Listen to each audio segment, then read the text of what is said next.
अस्सलामुअलैकुम। अब आपके ट्रायल दो तरह के हैं जो किसी भी डिस्ट्रिक्ट के अंदर मोस्टली जो हैं वो होल्ड होते हैं। एक आपका ट्रायल है मैजिस्ट्रियल ट्रायल, और ये मैं क्लैरिफाई कर चुका हूँ कि हर वो ऑफेंस जो कि शेड्यूल 2 के अंदर ट्राइएबल बाय मैजिस्ट्रेट मैजिस्ट्रियल कोर्ट है या मैजिस्ट्रेट सेक्शन 30 की कोर्ट का है, वो मैजिस्ट्रियल ट्रायल है। और बाकी जो कोर्ट ऑफ सेशंस है वो सेशन कोर्ट का ट्रायल है, और वो भी आपको शेड्यूल 2 में मिलता है। तीसरी क्रिमिनल कोर्ट है, वो आपकी ऑनरेबल हाई कोर्ट है, जो कि जो है आपके शेड्यूल 2 के अंदर वो नहीं एग्जिस्ट करती। लेकिन आपको पहले जो क्लासेस ऑफ कोर्ट्स हैं उसके अंदर ये बात क्लियर कर दी गई थी कि जो हाई कोर्ट है वो भी एक क्लास ऑफ क्रिमिनल कोर्ट है। फिर आपको उसको 194 के साथ मिलके ये बताया गया था कि 194 के तहत हाई कोर्ट किसी भी ऑफेंस की डायरेक्ट कॉग्निजेंस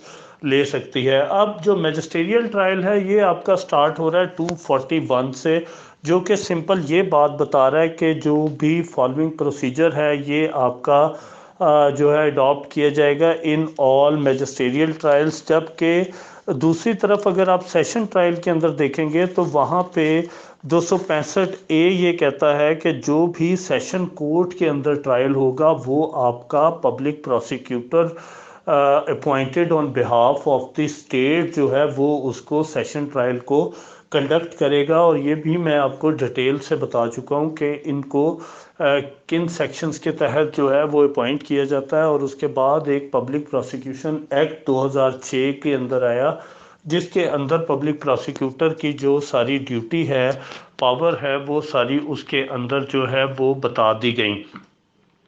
अब क्वेश्चन ये राइज होता है कि क्या अगर सेशन ट्रायल के लिए ये बात यूज़ की गई है कि वो पब्लिक प्रोसिक्यूटर कंडक्ट करेगा, तो क्या मैजिस्ट्रियल ट्रायल जहाँ पे ये बात नहीं लिखी तो क्या वो पब्लिक प्रोसिक्यूटर कंडक्ट नहीं करेगा?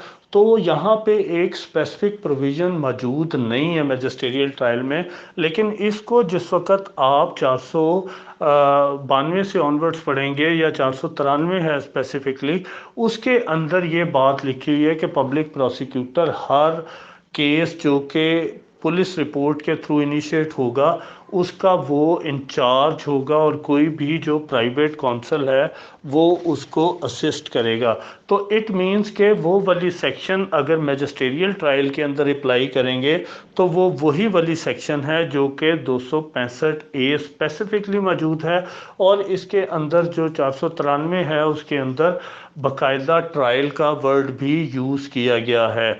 फिर उसके बाद आपकी 241A CRPC आती है जो कि सप्लाइंग ऑफ कॉपी से रिलेटेड है। इस सेक्शन को आप पढ़ेंगे तो इसके अंदर आपको जो इम्पोर्टेंट बातें नज़र आएंगी वो ये है। सबसे पहला वर्ड जो क्लास 1 है वो डील कर रही है पुलिस रिपोर्ट को। पुलिस रिपोर्ट ये वही रिपोर्ट है जो 173 के तहत अदालत के अंदर सबमिट हुई है, और इसके अंदर वो रिपोर्ट्स भी शामिल हैं जो 190 के अंदर कोर्ट जो है जिनके ऊपर कॉग्निजेंस लेती है।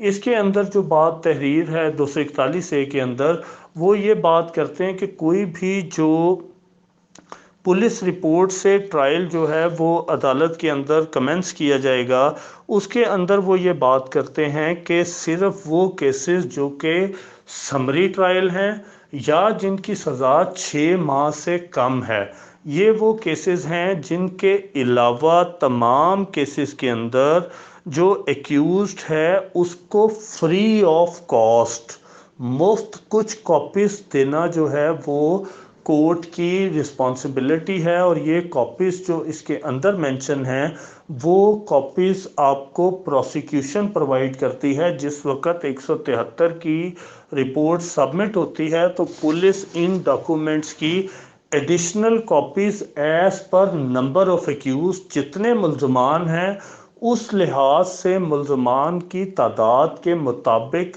एडिशनल कॉपीज़ कुछ डॉक्यूमेंट्स की साथ अनेक्स करके भेजती है, जो कि जिस वक्त 241A की प्रोसीडिंग स्टार्ट होती है, कोर्ट हाज़िरी लगाती है मुलज़म की, उसी दिन उसको ये कॉपी जो हैं वो प्रोवाइड कर दी जाती हैं। और इन कॉपीज़ के अंदर अगर आप देखेंगे तो 161 की स्टेटमेंट जो है वो क्लियर है कि 161 स्टेटमेंट दी जाएगी, ये मैजिस्ट्रियल ट्रायल की बात है। फिर उसके बाद 161 के जितने गवाहान के भी बयानात हैं जो पुलिस ने रिकॉर्ड किए वो सारे दिए जाएंगे। फिर उसके बाद जितने भी 164 के बयानात जो कि मैं पहले एक्सप्लेन कर चुका हूँ वो सारी स्टेटमेंट्स भी एक्यूज्ड को प्रोवाइड की जाएंगी। इसके अंदर जो तीसरी चीज़ लिखी है वो है इंस्पेक्शन नोट। इंस्पेक्शन नोट को कुछ लोग नक्शा मौका के साथ मिक्स करते हैं, लेकिन ये नक्शा मौका नहीं होता। इंस्पेक्शन नोट जिस वक्त पहली डायरी 172 के तहत पुलिस ऑफिसर जो इन्वेस्टिगेशन ऑफिसर है वो तहरीर करता है तो वो मौके पर जाता है। मौके पे जाके वो जो भी मौके पे इंस्पेक्ट करता है उस इंस्पेक्शन को वो अपनी पहली ज़िमनी के पेट के अंदर उसको तहरीर करता है कि मौके की सिचुएशन क्या है।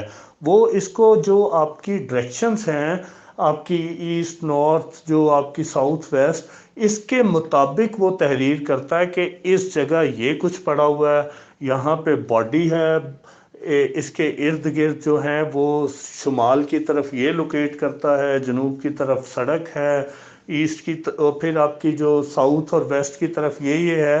तो इस तरह वो आपका जो है आपका मशरक मगरिब शमालन जनूबन आपकी हर चीज़ वो इंस्पेक्शन नोट में नक्शा मौका को डिफ़ाइन करने के लिए तहरीर करता है। फिर वो जो मौके पे चीज़ें पड़ी होती हैं कि वहाँ पे अगर कोई खोल पड़ा हुआ है, वहाँ पे अगर कोई ब्लड पड़ा हुआ है, वो सारी चीज़ें भी अपने उस इंस्पेक्शन नोट के अंदर तहरीर करता है कि उसने अपनी आंखों से मौके पे क्या देखा। तो ये इंस्पेक्शन नोट जो है ये भी उसको कॉपी की शेप में प्रोवाइड किया जाता है। फिर उसके बाद ये वो कॉपीज़ हैं जो कि कोर्ट ने मुलजिम को फ्री प्रोवाइड करनी है।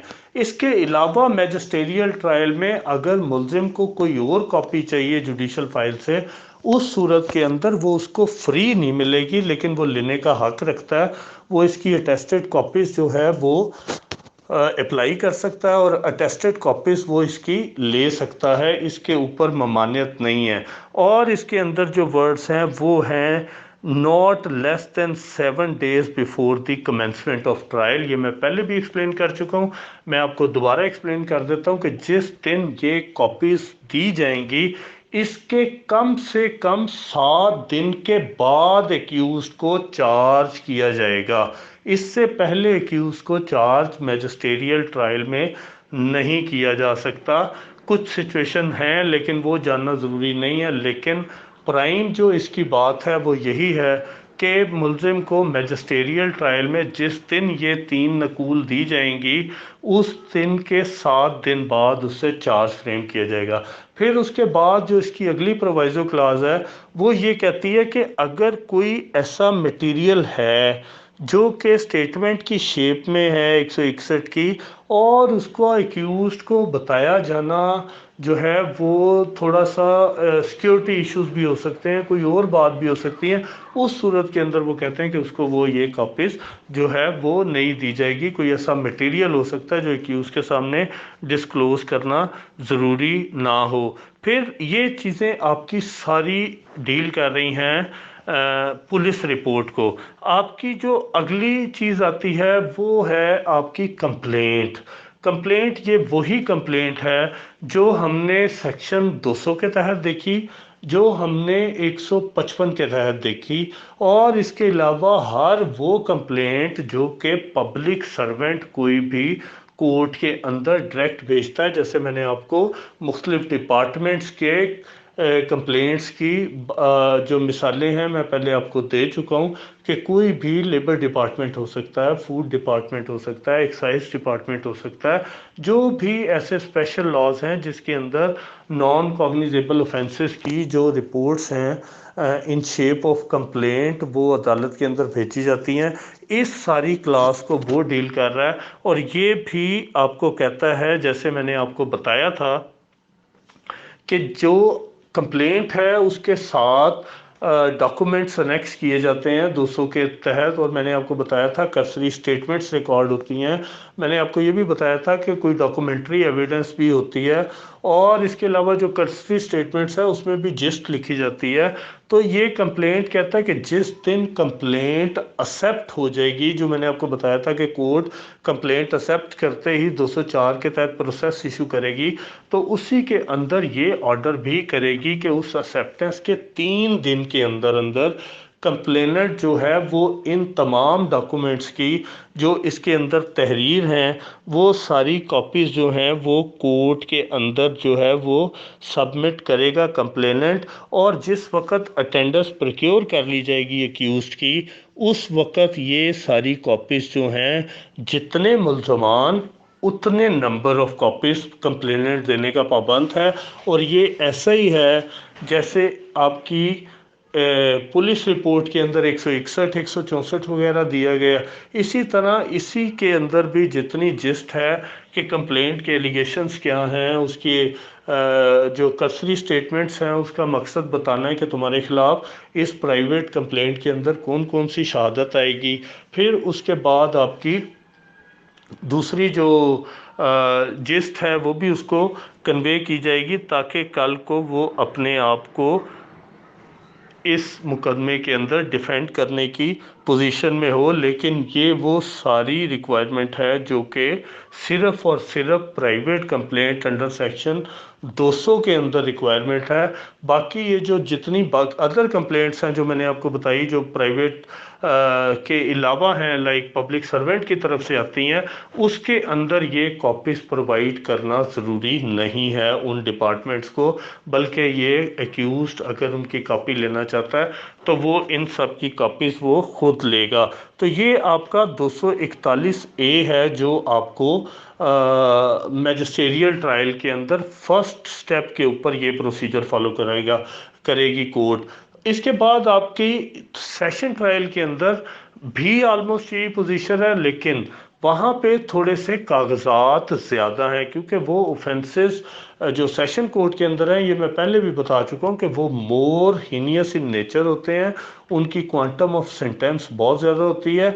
इस वजह से उसके अंदर जो फ्री ऑफ कॉस्ट डॉक्यूमेंट्स हैं वो कुछ ज़्यादा हैं, लाइक। और उसका सबसे पहला फ़र्क है कि जो उसके अंदर कागजात दिए जाएंगे, ये वाले जो उसके अंदर 265 सी के अंदर मौजूद हैं, वो सारे कागजात जो हैं वो देने के 7 दिन के अंदर अंदर जो है वो चार्ज फ्रेम किया जाएगा।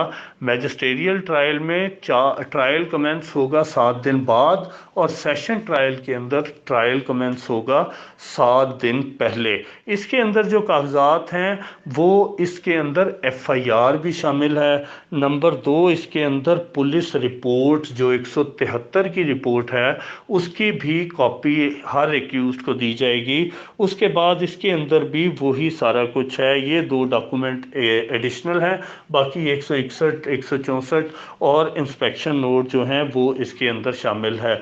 इसके अलावा जो सेशन कंप्लेंट्स होंगी उसके अंदर जो कंप्लेंट है वो उसके अंदर भी सारे वही कागजात हैं जो कि एक्यूज़ के ख़िलाफ़ प्रपोज्ड एविडेंस है, और इसके अंदर भी वही 3 दिन का टाइम है इशू ऑफ प्रोसेस का। और इसके अलावा इसके अंदर जो एडिशन है वो है कि अगर कोई 200 के तहत 202 के तहत इंक्वायरी वगैरह सेशन कोर्ट के अंदर की गई है तो वो भी एक्यूज़ड को प्रोवाइड की जाएगी। तो ये सारे आपके जो डॉक्यूमेंटेशन है 241 से और 265 सी की, ये इनकी एक्सप्लेनेशन है। और ये कागजात वो हैं जो कि एक्यूज़ड को on the date of first appearance, जब या अगर सिंगल है, अगर एक से ज़्यादा है, तो जिस दिन सबकी अटेंडेंस जो है वो प्रिक्योर कर ली जाएगी तो उस दिन ये सारे कागजात कोर्ट देने की उनको पाबंद है।